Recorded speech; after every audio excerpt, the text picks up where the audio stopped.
This is the Synthetic Signal Report for Saturday, May 9th, 2026, in the morning. Today, we analyze the proliferation of the TCLBanker malware, a critical vulnerability in the Electerm terminal client, the release of the massive 245 terabyte Micron 6600 Ion SSD, and the surfacing of a zero-day class called Dirty Frag that impacts major Linux distributions. We also examine the silent installation of AI models in Google Chrome and the escalating tensions in the Middle East. The malware landscape is shifting toward the trust we place in daily communication tools. TCLBanker is now propagating through WhatsApp and Outlook, acting as a worm to infect financial environments. This marks a concerning trend where the attack surface has migrated directly into our messaging workflows.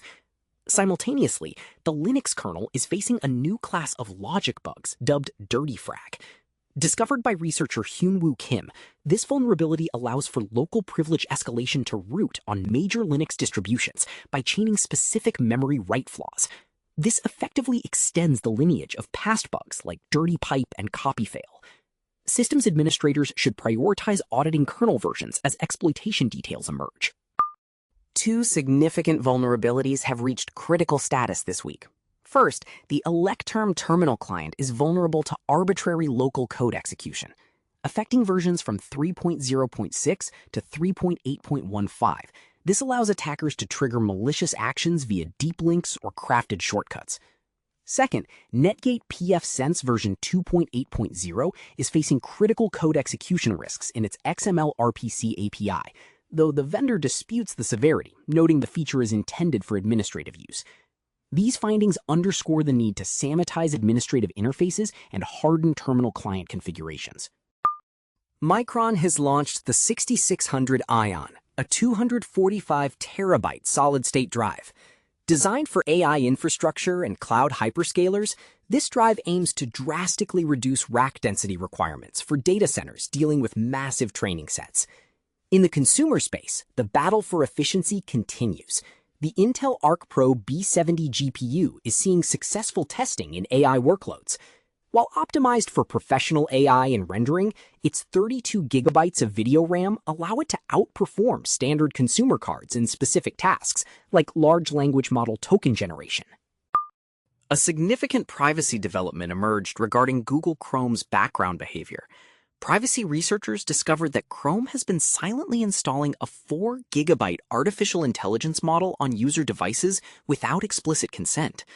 This has triggered widespread regulatory scrutiny, with experts questioning the transparency of data sovereignty and the environmental impact of forced local model deployment.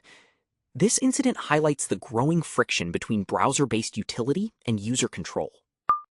Community sentiment is currently dominated by concerns over autonomy and accountability. The student learning platform Canvas has gone dark worldwide following a reported ransomware attack, with threats to leak student data by May 12th. Discussions regarding Anthropic's Teaching Claude Y research are trending, as developers look for better ways to interpret agent logic beyond standard inference. Apple and Intel are reportedly in preliminary talks regarding a domestic chip-making deal, suggesting a potential shift in supply chain sovereignty. Sentiment remains high regarding the enshittification of development platforms, with ongoing conversations about moving to self-hosted forges like Forgeo to escape the oversaturation of social and marketing features on mainstream Git hosts. Finally, we observe a growing unease surrounding the use of machine speed patching in the Pentagon's adoption of frontier AI models. While officials hope this will accelerate defense, the community remains skeptical about whether defenders can truly adapt faster than the automated exploitation cycles of frontier-class agents.